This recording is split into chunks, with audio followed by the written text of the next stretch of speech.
미국 캘리포니아주 은행 규제 당국은 3월 10일 미국 금융지주 회사 SVB 파이낸셜 그룹 산하 실리콘밸리 뱅크를 폐쇄했습니다. 2008년 금융위기 이후 최대 규모의 미국 은행 파산으로 주식시장에서는 은행주가 폭락하면서 거액의 시가총액이 날아갔습니다. 규제 당국은 미국 연방예금보험공사를 관제인으로 선임하고 그 관리하에 실리콘밸리 뱅크의 자산이 처분될 것으로 알려졌습니다. 신흥 기술기업을 주 거래처로 하는 이 은행은 지난해 말 기준 총 자산이 약 2,090억 달러로 미국에서 16위를 차지하고 있었습니다.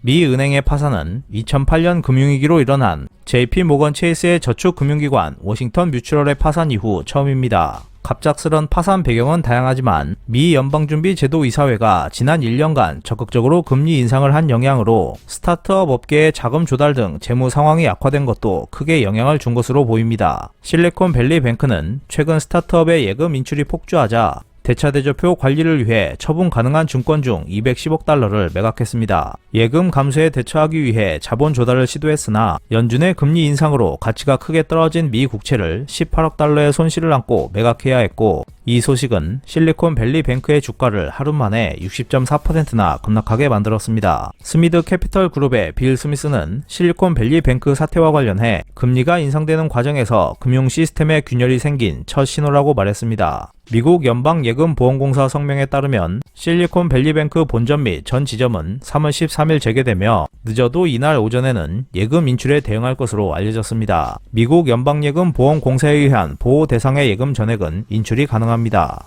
하지만 연방예금보험공사에 따르면 지난해 말 기준 실리콘밸리 뱅크의 예금 1,750억 달러 중 89%가 보호 대상에서 제외됐습니다. 보호 대상에서 제외된 예금에 대한 대응은 아직까지 알려지지 않았기 때문에 스타트업의 줄도산도 우려되고 있습니다. 게임 회사로 잘 알려진 로블록스와 디지털 미디어 플레이어 업체인 로크는 실리콘밸리 뱅크에 수억 달러의 예금이 있다고 밝혔습니다. 로크는 예금 보호 대상에서 제외됐고 주가는 장 마감 후 거래에서 10% 급락했습니다. 관계자들에 따르면 미국 연방예금보험공사는 이번 주말 실리콘밸리 뱅크와 통합에 응할 금융기관을 찾을 예정입니다.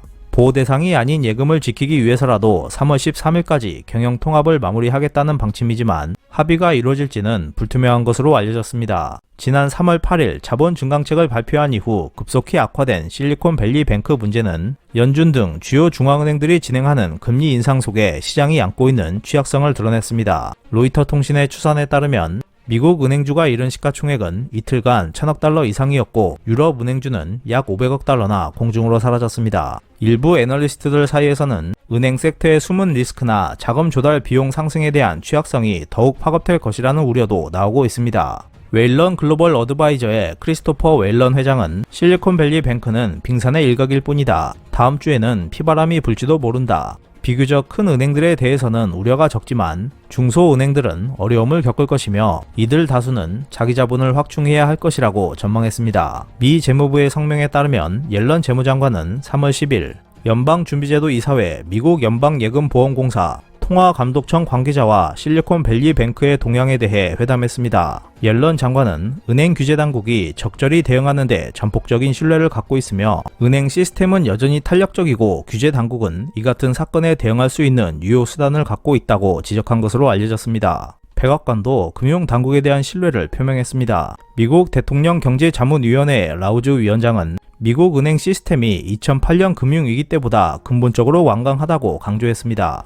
옐런 재무장관과 백악관 그리고 CEA 위원장의 발언은 미국 은행 시스템의 안정성과 규제 당국의 대응 능력에 대한 신뢰를 재확인한 것이었습니다. 하지만 이는 미국 은행 시스템이 언제든 위기 상황에 직면할 가능성을 완전히 배제하지 않겠다는 것을 의미하기도 합니다. 따라서 은행들은 계속해서 안정성을 강화하고 위기 상황에 대비하는 대책을 마련해 나가야 할 것으로 보입니다. 이상 피커TV였습니다.